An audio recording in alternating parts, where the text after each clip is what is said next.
નમસ્તે વિદ્યાર્થી મિત્રો, આપણે પાછલા વિડિયોની અંદર પરાવર્તન વિશે ડિટેલમાં સમજ્યા. હવે આ જે પાઠ છે એની અંદર આપણે અરીસા વિશેની માહિતી લઈશું અંદર. તો અરીસો છે શું? પરાવર્તન કરવા માટે અથવા તો સંપૂર્ણ પરાવર્તનની ઘટના મેળવવી હોય તો આપણે અરીસાના સિદ્ધાંતનો ઉપયોગ કરીએ છીએ. હવે અરીસા પાસે છે શું અંદર? તો અરીસો શું છે? એક એવી લીસી સપાટી છે જે ચકચકી છે, જે મોટા ભાગે એના પર આપત થતા પ્રકાશનું શું કરે છે? પરાવર્તન કરે છે. બરાબર. તો આ જે અરીસા ખરા એને ભૌતિક જ્ઞાનના દ્રષ્ટિથી બે ભાગમાં વિભાજિત કરવામાં આવેલા છે. એમાં પહેલો ભાગ છે એને કહે છે આપણે સમતલ અરીસો.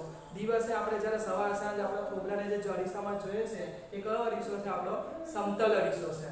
બરાબર. અને બીજો જે અરીસો છે, બરાબર, જેની ખરેખર બહુ મહત્વની ઉપયોગિતાઓ છે એ છે આપણા ગોળીય અરીસાઓ. આ ગોળીય અરીસાઓ જે ખરા એ પોતે આકારમાં થોડા કેવા હોય છે? ગોળીય હોય છે. સીધા સપાટ નહીં. સપાટ હોય તો એને સમતલ અરીસો કહેવાય, પણ થોડીક એમની સપાટી એવી કર્વેચર હોય, વાંકી હોય તો એવાને આપણે શું કહે છે? ગોળીય અરીસાઓ કહે છે.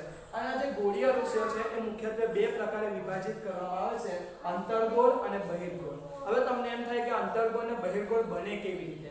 તો આમાં એવું હોય છે કે તમે એક પ્લાસ્ટિકનો બોલ લો. પ્લાસ્ટિકના બોલમાં કેવું હોય? ખાલી ઉપરની સપાટી જ હોય, અંદરના ભાગમાં કશું હોય નહીં. હવે તમે શું કરો? પ્લાસ્ટિકના બોલને ગરમ ચક્કુથી શું કરો? આ રીતના સ્લાઇસ મૂકો તો તમને આવો શું કહેવાય? એક શેપ દેખાશે આવો અંદર.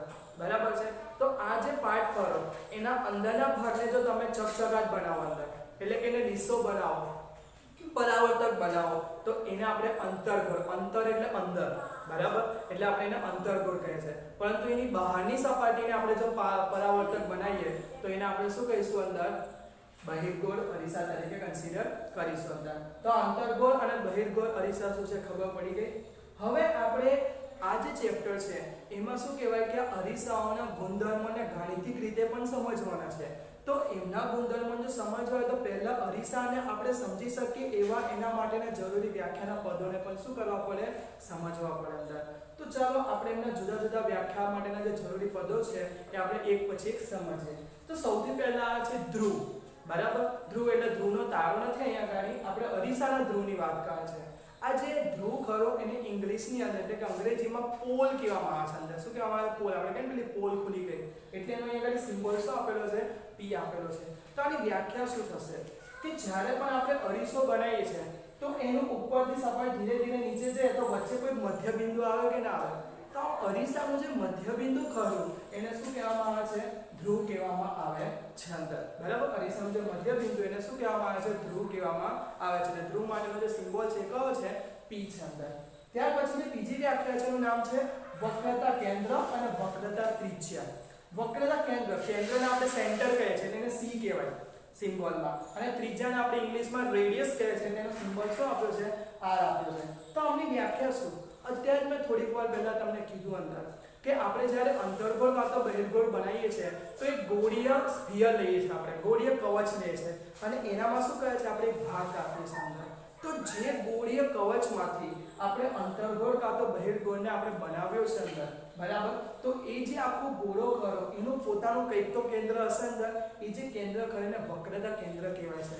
અને ગોળાની પોતાની શું હોય? ત્રિજ્યા પણ હોય.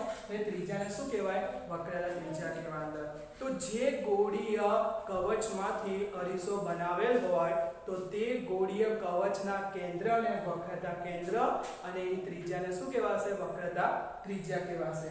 જેમ કે તમે સમજો આટલો આપણો શું છે? અંતર્ગોળ અરીસો છે. તો તમે અહીંથી કન્ટિન્યુ કરો તો એક સર્કલ જેવું બને કે ના? આપણે વર્તુળ જેવું. તો વર્તુળનું કેન્દ્ર એનું શું થઈ ગયું? વક્રતા કેન્દ્ર. અને આ ત્રિજ્યા ખરી શું થઈ ગઈ? વક્રતા ત્રિજ્યા થઈ ગઈ. આપણે અંતર્ગોળ અરીસો બતાવો તો આ રીતે બતાવીશું. આમ લાઈન ડ્રો કરીશું અને બહારની બાજુમાં શું કહીશું? લાઈન કરીશું. એનો મતલબ શું છે કે આ સપાટીને એક અંદરની સપાટી પરાવર્તક છે અંદર. બરાબર. એકના બહિર્ગોળ બતાવો તો આપણે શું કહીશું? આમ કહીશું અને અંદરના તરફની સપાટી કહીને શું બતાવીશું? પરાવર્તક, નોન પરાવર્તક તરીકે આપણે બતાવીશું. ક્લિયર? ત્યાર પછી આપણે બીજી વ્યાખ્યાની વાત કરીએ, નામ છે મુખ્ય અક્ષ. તો મુખ્ય અક્ષ શું છે? એક કાલ્પનિક રેખા છે. શું છે? કાલ્પનિક રેખા છે. હવે રેખા હોય તો કોઈક ને કોઈક બિંદુમાંથી તો પસાર થાય. તો પ્રશ્ન છે કયા બિંદુમાંથી પસાર થાય છે? તો આવે છે પર્સનલ કોમ્પ્યુટર. આપણે કોમ્પ્યુટરને PC એવું કહીએ ને અંદર, તો એની જ વાત છે કે P અને C. હવે P કોણ છે? ધ્રુવ. બરાબર. અને C કોણ છે? વક્રતા કેન્દ્ર. એટલે કે એવી કાલ્પનિક રેખા કે જે ધ્રુવ અને કોની અંદરથી વક્રતા કેન્દ્રમાંથી પસાર થાય તો એને આપણે શું કહે છે? મુખ્ય અક્ષ કહે છે. તો જે તે અરીસાની ધ્રુવ અને વક્રતા કેન્દ્રમાંથી પસાર થતી જે કાલ્પનિક રેખા છે એને જે તે અરીસાની શું કહેવાય છે? મુખ્ય અક્ષ કહેવાય છે અંદર. બરાબર. અને એક વસ્તુ ધ્યાન રાખજો કે આ મુખ્ય અક્ષ ખરું જે બિંદુ પર અહીંયા આગળ ભેગી થાય છે પોલ છે અંદર, એટલે કે ધ્રુવ છે અંદર, અને આ જે આખી રેખા કરી અરીસાના આ બિંદુ માટે લંબ લેવો હોય તો પણ લઈ શકે છે અંદર. કેમ? કારણ કે કોઈ પણ ત્રિજ્યા ખરી એ જે તે બિંદુ માટે હંમેશા શું હોય છે? લંબ હોય છે. એવું તમે ભૌતિક જ્ઞાનમાં 9મા ધોરણમાં સમજી આવશો. ચાક ગતિના થોડા ઘણા પાઠ આવતા હશે, સર્ક્યુલર મોશનના, ચાક ગતિના, એમાં તમે આ સમજી આવશો અંદર. બરાબર. તો મુખ્ય અક્ષ કોને કહેવાય? ક્લિયર થઈ ગયું. ત્યાર પછીની જે અઘરી થોડીક વ્યાખ્યા આવતી એનું નામ છે મુખ્ય કેન્દ્ર, પણ આપણે એકદમ સરળ ભાષામાં સમજવાનો પ્રયત્ન કરીએ અંદર. બરાબર. તો મુખ્ય કેન્દ્ર ખરું. મુખ્ય કેન્દ્ર એને શું કહેવામાં આવે છે? મુખ્ય કેન્દ્ર. એક જગ્યાએ ભેગું થવું છે એને, એટલે એને ફોકસ કહેવાય. બરાબર. આપણે ભણ્યા છે એટલે ભણવા વખતે બી ફોકસ રાખવું પડે. તે ફોકસ અહીંયા આગળ શું છે? F સિમ્બોલ છે અંદર. એને ઇંગ્લિશમાં પ્રિન્સિપલ ફોકસ કહે છે અંદર.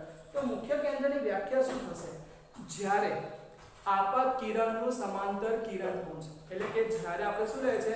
કિરણો તો લે છે પણ કિરણોને એક સમાંતર કિરણપુંજ લઈએ છે આપણે અંદર. બરાબર છે. એ જ્યારે અરીસા પર આપાત થાય છે તો અરીસા પર આપાત થઈને બાય ડિફોલ્ટ શું થશે? પરાવર્તન થવાનું છે. તો આટલો પોઈન્ટ એકદમ ક્લિયર જ છે.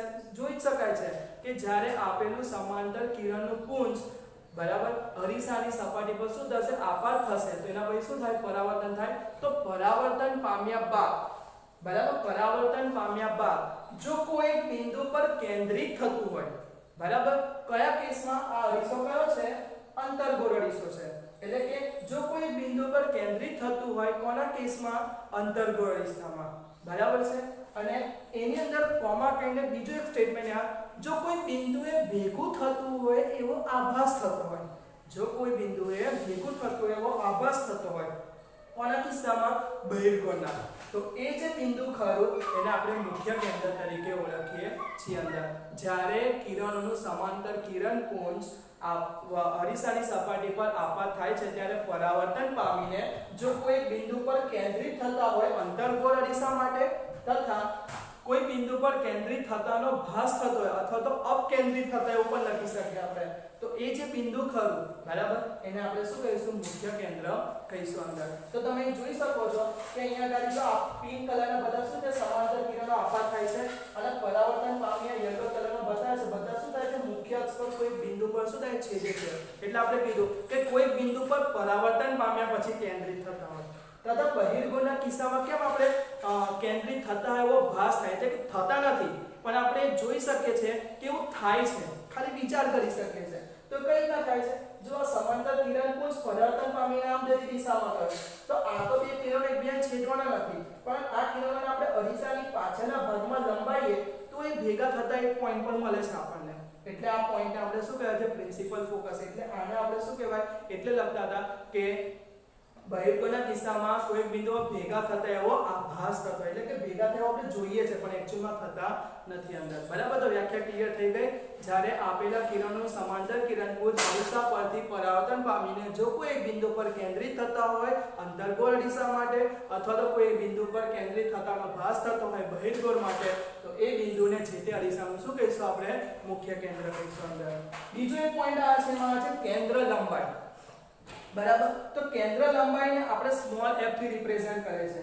તો સ્મોલ f કેપિટલ F એટલે રિલેશન છે જ તેનો અંદર. તો કેન્દ્ર લંબાઈ કોને કહીશું? કે આપેલ અરીસાના ધ્રુવથી પ્રિન્સિપલ ફોકસ એટલે કે મુખ્ય કેન્દ્ર સુધીના અંતરને એટલે PF આપણે એવું સાંભળ્યું છે પબ્લિક પ્રોવિડન્ટ ફંડ એવું કે ને અંદર. બરાબર. તો PF એને આપણે શું કહીશું? કેન્દ્ર લંબાઈ તરીકે ઓળખીશું અંદર. અને માર્કેટમાં જે પણ અરીસા તમે લેવા જશો ને તો એ હંમેશા એની કેન્દ્ર લંબાઈના વેલ્યુ પ્રમાણે જ આ છે. તમને જે કે આખો નંબર કહે છે એ પણ કેન્દ્ર લંબાઈનો વ્યસ્ત કહીને તમને કહે છે અંદર. બરાબર. તો કેન્દ્ર લંબાઈ શું છે? આપેલા અરીસાના ધ્રુવ અને એના મુખ્ય કેન્દ્ર વચ્ચેના અંતર કરો એના જે તે અરીસાની શું કહેવાય છે? કેન્દ્ર લંબાઈ કહેવાય છે. અને છેલ્લું આ છે જેનું નામ છે દર્પણમુખ. તો દર્પણમુખ કોને કહીશું અંદર?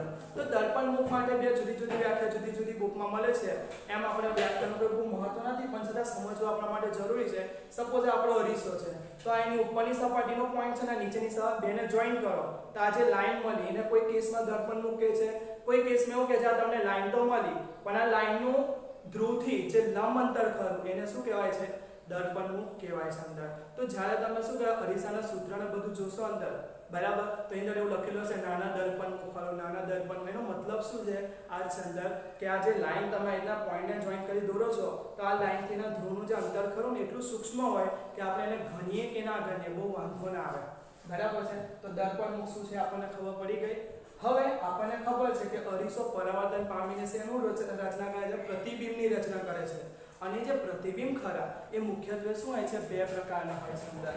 એક પ્રતિબિંબ ખરું જેને આપણે વાસ્તવિક પ્રતિબિંબ કહે છે અને બીજાને આપણે શું કહે છે? આભાસી પ્રતિબિંબ કહે છે. તો વાસ્તવિક પ્રતિબિંબ એટલે શું કે જ્યારે કોઈ બી પ્રતિબિંબ રચાતું એને આપણે પડદા પર ઝીલી શકતા હોય તેવા પ્રતિબિંબને આપણે કેવું કહે છે? વાસ્તવિક પ્રતિબિંબ કહે છે.